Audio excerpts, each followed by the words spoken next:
పొత్తు ఏమో కానీ జనసేన టీడీపీ పొత్తు పెట్టుకున్నప్పటి నుంచి పవన్ కళ్యాణ్కి పాపం అచ్చి రావడం లేదు. షాకుల మీద షాకులు వస్తూనే ఉన్నాయి.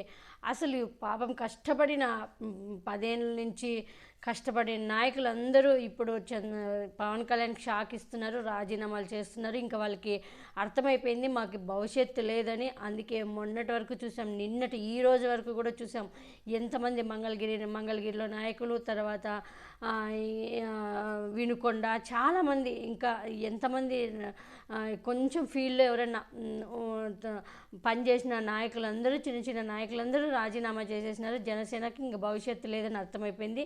ఎందుకంటే ఇంకా మళ్ళీ 10 ఏళ్ళు పచ్చ జెండా మోయాలంటే మా వల్ల కాదు, మేము ఇప్పటికే ఎన్నో డబ్బులు ఖర్చు పెట్టుకున్నాము, ఈ పార్టీలో ఇంకా భవిష్యత్తు లేదని తెలుసుకున్న తర్వాత చాలామంది రాజీనామాలు చేస్తున్నారు. ఇప్పుడు మళ్ళీ కూడా కృష్ణా జిల్లాకు చెందిన పెడన నియోజకవర్గానికి సంబంధించిన జనసేన నాయకుడు ఎడ్లపల్లి రామ్ సుధీర్ అనే అతను జనసేన పార్టీకి రాజీనామా చేశారు.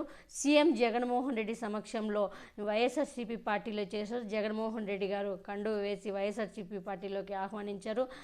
తను మాట్లాడుతూ జనసేన టీడీపీకి అమ్ముడుపోయింది, 10 ఏళ్ళు తాకట్టు పెట్టేశాడు. అప్పుడు ఆల్రెడీ 10 ఏళ్ళు తాకట్టు పెట్టాడు, మళ్ళీ ఇప్పుడు ఇంకా 10 ఏళ్ళు పచ్చ జెండా మోయాలంటే మా వల్ల కాదు. మేము జనసేన నాయకులు, మేము ఎంత కష్టపడ్డామో, మేము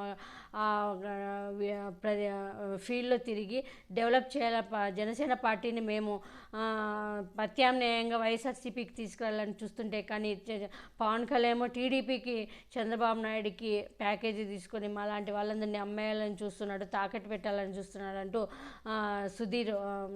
రామ్ సుధీర్ చాలా సీరియస్ అయ్యారు. ఏం మాట్లాడారో వినండి. పవన్ కళ్యాణ్ భాగవతం అంతా బయట పెట్టేశాడు.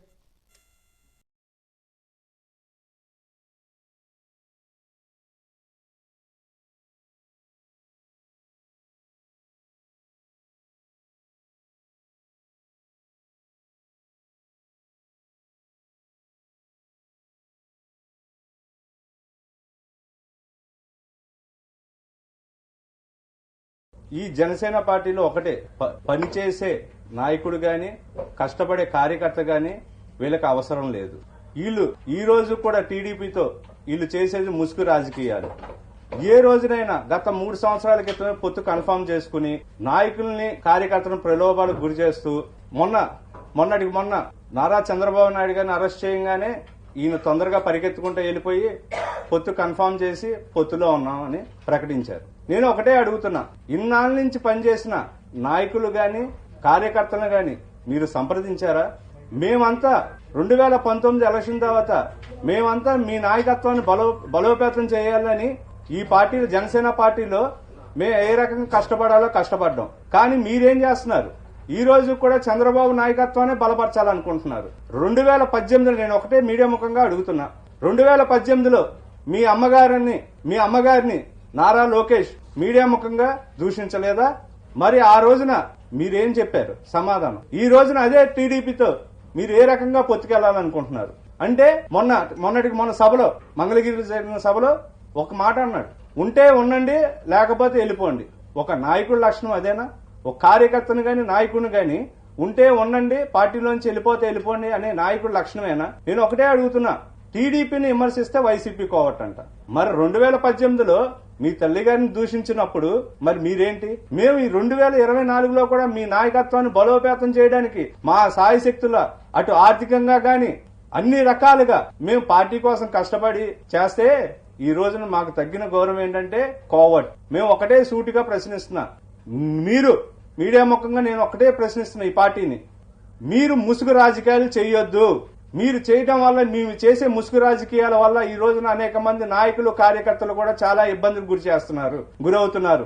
మీరు ఏదైనా గాని ప్రజలకి ఈ రోజున కూడా పేద, బడుగు, బలహీన వర్గాలకి సంక్షేమ పథకాలు చేరుతున్నాయంటే దానికి ముఖ్య కారణం జగన్మోహన్ రెడ్డి గారే.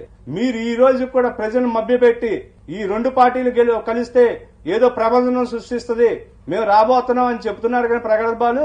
మేము ఈ రోజు కూడా చెప్తున్నాం, గ్రౌండ్ లో మేము పనిచేసాం, కష్టపడ్డాం, నాయకుడి కింద మా కింద కార్యకర్తలు కష్టపడ్డారు. ఈ రోజు కూడా ప్రభుత్వం వైఎస్ఆర్సీపీ, కాంగ్రెస్ పార్టీ ప్రభుత్వమే.